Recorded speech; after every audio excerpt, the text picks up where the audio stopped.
নিয়ে এসেছি ওয়েস্টার্ন ইউরোপে। কোন দেশে? একটু হিন্ট দেই। Culture, literature, films. আচ্ছা, এবার পানির মতো সহজ হিন্ট দেই। Fashion, perfume. It is France. নির্মল সৌন্দর্যের আধার ফ্রান্স হচ্ছে পৃথিবীর অন্যতম শিল্পোন্নত এবং ফ্যাশন সচেতন দেশ। 1971 সালে ফ্রান্স প্রথম দেশ হিসেবে মিনিস্ট্রি অফ দ্য এনভায়রনমেন্ট গঠন করে। এই জন্য অন্যান্য উন্নত দেশের তুলনায় ফ্রান্সে পরিবেশ দূষণ একদমই কম। ফ্রান্সের যে শহরে না আসলেই নয়, ফ্রান্সের সবচেয়ে বড় শহর, ক্যাপিটাল, প্যারিস। আমরা প্যারিসে।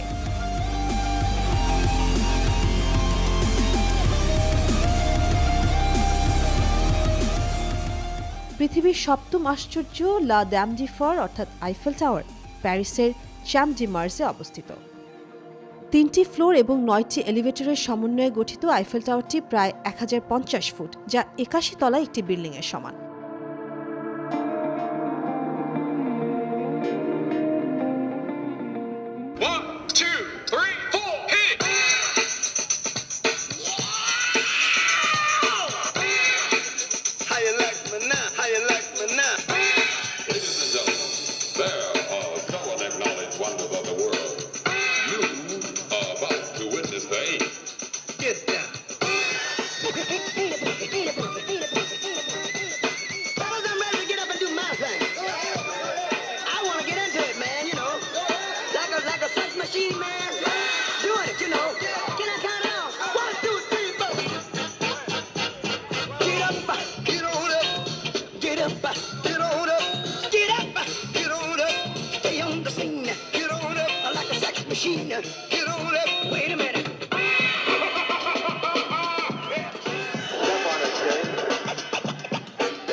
আইফেল টাওয়ারের ঠিক সামনেই আমি একটা খালি স্পেসে একটা গ্রুপ অনেক এন্টারটেইন করছে টুরিস্টদেরকে। দেখতে পাচ্ছেন অনেক ক্রাউড, সবাই খুব এনজয় করছে, আমি অনেক এনজয় করছি।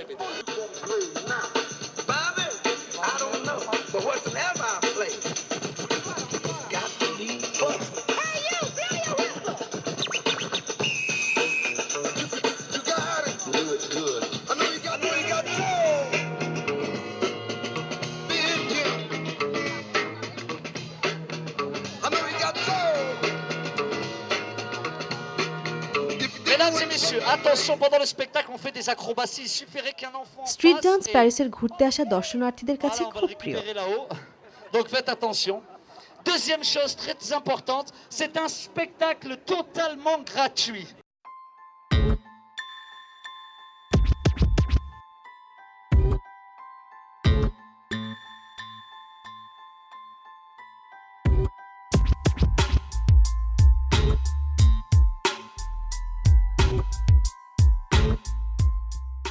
প্যারিসে 19 শতাব্দী হতেই ট্র্যাডিশনাল জ্যাজ ডান্স হিসেবে স্ট্রিট ডান্সের প্রচলন।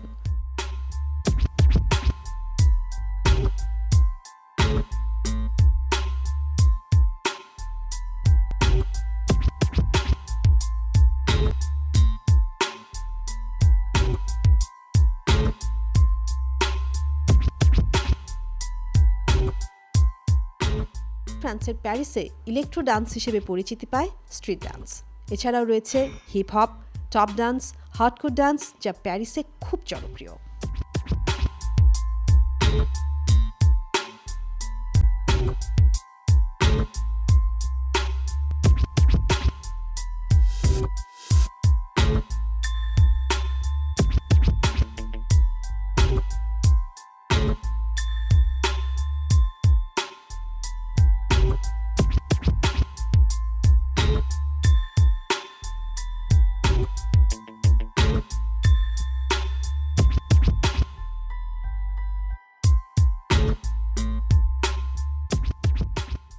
স্ট্রিট ডান্সারদের অসাধারণ পারফরম্যান্স সবাইকে মুগ্ধ করবে।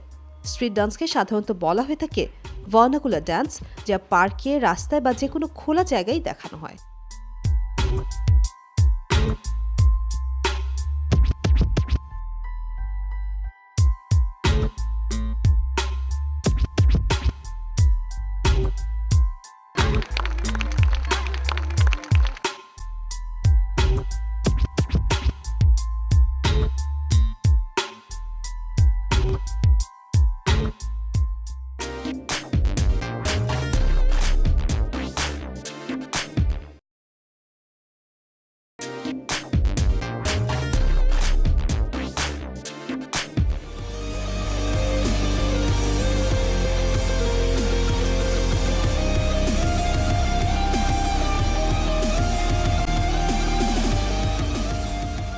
আইফেল টাওয়ার ইনগরেশন হয়েছিল 1889 সালের 15ই মেতে।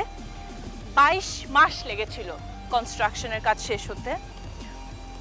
150 ওয়ার্কার্স, 50 জন ইঞ্জিনিয়ার্স এবং 40 জন ডিজাইনার লেগেছিল এই কনস্ট্রাকশন করতে।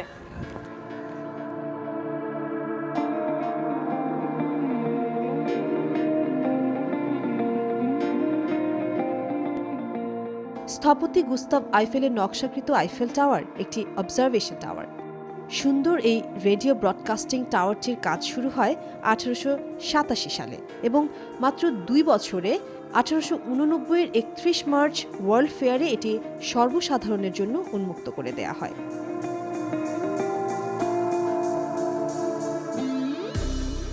দৃষ্টিনন্দন এই আইফেল টাওয়ারটি একই সাথে ফ্রান্সের সংস্কৃতির নিদর্শন আর পৃথিবীর সবথেকে অনন্য স্থাপত্যশৈলী।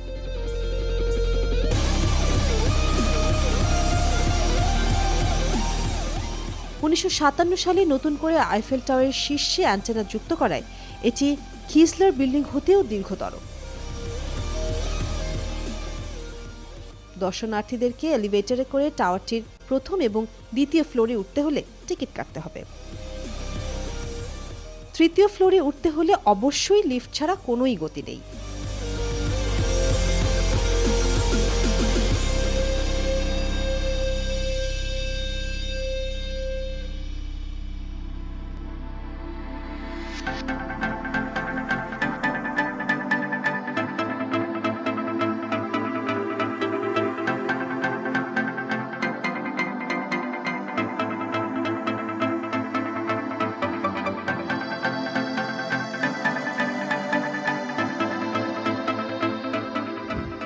আইফেল টাওয়ারে 3টা ফ্লোর পাবেন। প্রথম 2টো ফ্লোরে হচ্ছে রেস্টুরেন্টস অ্যান্ড বার্স, আর যে টপ ফ্লোর সেখানে অনেক ঐতিহ্যবাহী, অনেক দেশের ঐতিহ্যবাহী জিনিস পাবেন এবং বাংলাদেশের পতাকা পাবেন।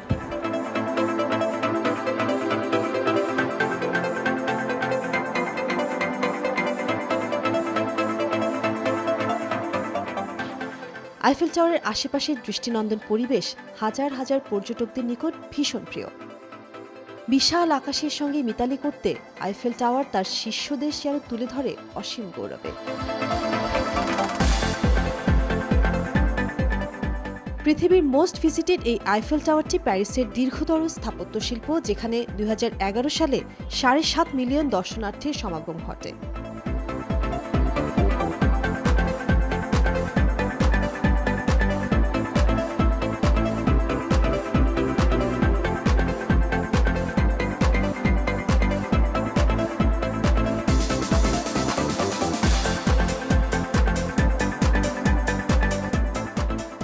আমরা সবাই জানি যে পৃথিবীর 7ম আশ্চর্যের মধ্যে একটা আশ্চর্য হচ্ছে আইফেল টাওয়ার, এবং সামনাসামনি না আসলে আশ্চর্যটা যে কেন সেটা বোঝা যাবে না। It's amazing.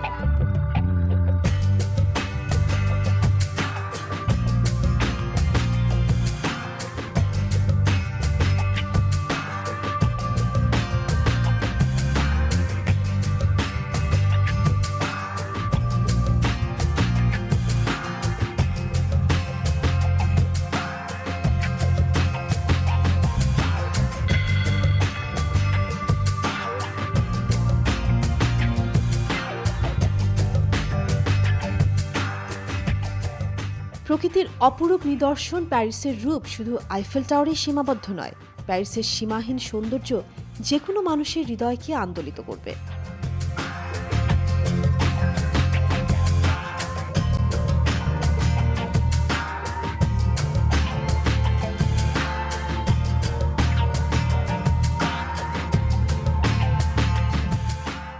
আইফেল টাওয়ার যে ফ্রান্স এবং প্যারিস উভয়েরই পরিচয় বহন করে, একথা আর বলতে বাকি থাকে না।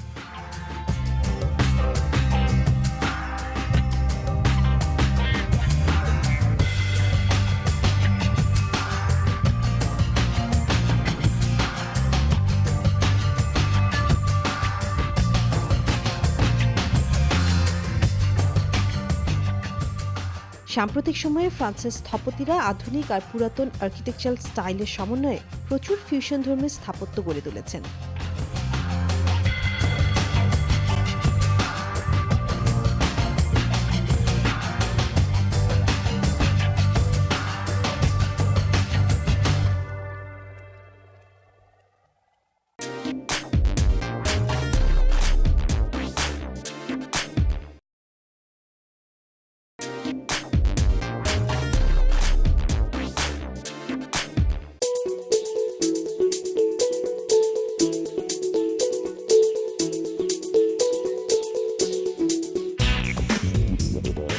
ফ্রান্সের প্যারিসে ইচ্ছে করলে আপনি মজার মজার খাবার খেতে পারবেন। ঐতিহ্যবাহী খাবার তো আছেই, তারপরও বাঙালি, ইটালিয়ান, ইন্ডিয়ান খাবার পাওয়া যাবে আলো আঁধারি পরিবেশের প্যারিসের রেস্টুরেন্টগুলোতে।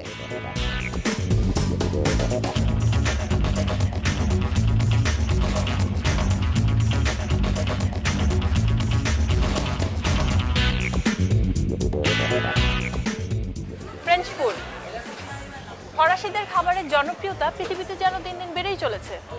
কি খায় ফরাসিরা? তারা কেন এত সুন্দর? আমি আজকে এসেছি একটা অথেন্টিক ফ্রেঞ্চ কুইজিন রেস্টুরেন্টে, ক্যাফে ডি লুনা। আমি আজকে ফ্রেঞ্চ ফুড এক্সপ্লোর করব।